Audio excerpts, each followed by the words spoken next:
to me, numbers never lie, add it up, that's me.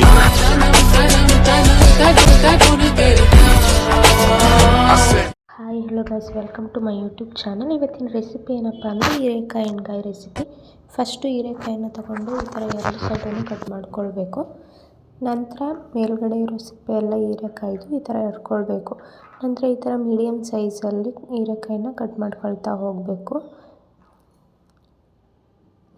ಈ ಥರ cut ಮಾಡ್ಕೊಂಡ್ಮೇಲೆ ಈ ಶೇಪಲ್ಲಿ ನಾನು ಕಟ್ ಮಾಡ್ತಿದ್ದೀನಿ ನೋಡಿ, ಆ ಶೇಪಲ್ಲಿ ಎಲ್ಲ ಹೀರೆಕಾಯಿನ ಕಟ್ ಮಾಡ್ಕೊಳ್ಬೇಕು.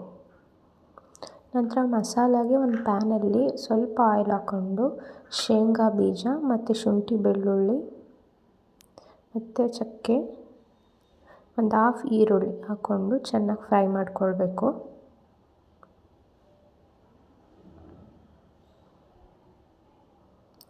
ಫ್ರೈ ಆದ ನಂತರ 4 ಹಸಿಮೆಣಸಿನ್ಕಾಯಿ, ಸ್ವಲ್ಪ ಜೀರಿಗೆ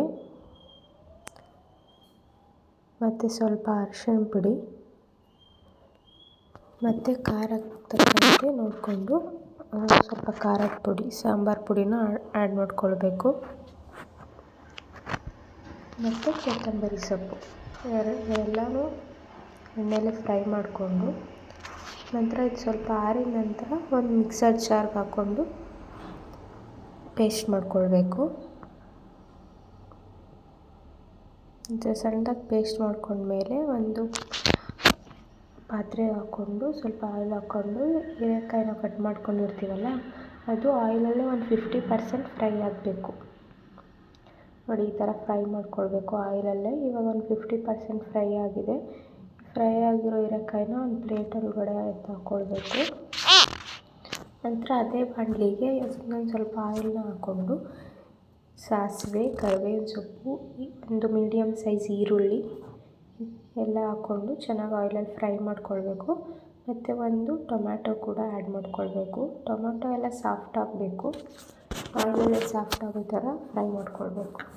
ಮತ್ತು ಸಾಫ್ಟ್ ಆದಮೇಲೆ ನಾವು ಮಸಾಲ ರುಬ್ಕೊಂಡಿರ್ತೀವಲ್ಲ ಅದನ್ನು ಒಗ್ಗರಣೆ ಒಳಗಡೆ ಆ್ಯಡ್ ಮಾಡ್ಕೊಳ್ಬೇಕು.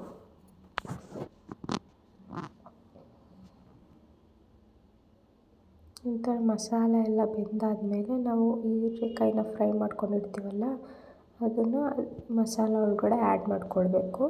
ಮತ್ತು ಸ್ವಲ್ಪ ನಮಗೆ ರುಚಿಗೆ ತಕ್ಕಷ್ಟು ಉಪ್ಪು ಕೂಡ ಆ್ಯಡ್ ಮಾಡ್ಕೊಳ್ಬೇಕು.